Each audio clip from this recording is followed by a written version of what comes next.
صاحب عیان الشیعہ نے لکھا کہ معاویہ نے مدینہ میں ایک جاسوس رکھا ہوا تھا۔ حاکم شام جو تھا معاویہ بن ابو سفیان، اس نے مدینہ میں ایک جاسوس رکھا ہوا تھا جو مدینہ کے حالات کے بارے میں رپورٹیں بھیجا کرتا تھا۔ اس نے اپنی ایک رپورٹ میں لکھا کہ حضرت امام حسین علیہ السلام نے اپنی ایک کنیز کو آزاد کر کے اس سے نکاح کیا ہے۔ جب معاویہ کو یہ خط پہنچا تو اس نے حضرت امام حسین علیہ السلام کو اس مضمون کا ایک خط لکھ بھیجا جس میں تنقید کے علاوہ کچھ بھی نہ تھا۔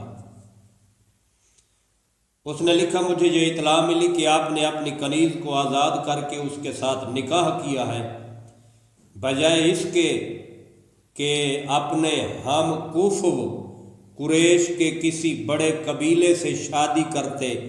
اگر آپ ایسے کسی خاندان سے شادی کرتے تو نجیب الطرفین اولاد پیدا ہوتی اور آپ کی شخصیت کی حفاظت بھی ہو جاتی، لیکن آپ نے نہ اپنی شخصیت کا خیال رکھا اور نہ ہی اولاد کے بارے میں سوچا، اور ایک کنیز کے ساتھ شادی کی جو آپ کی شان کے خلاف تھا۔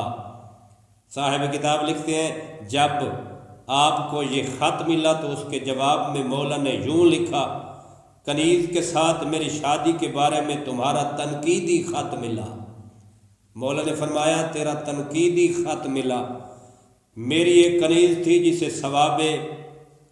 مولا نے فرمایا، یہ جان لو کہ شرافت اور نسبت میں رسول خدا کے مقام تک کوئی نہیں پہنچ سکتا۔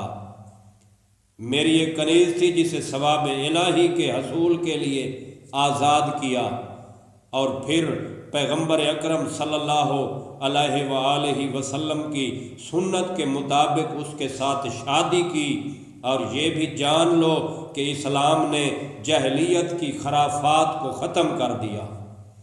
کسی مسلمان کے لیے یہ ملامت نہیں مگر یہ کہ وہ گناہ کرے، یعنی کنیز کے ساتھ شادی کرنا آر نہیں، آر تو یہ ہے کہ انسان گناہ کرے۔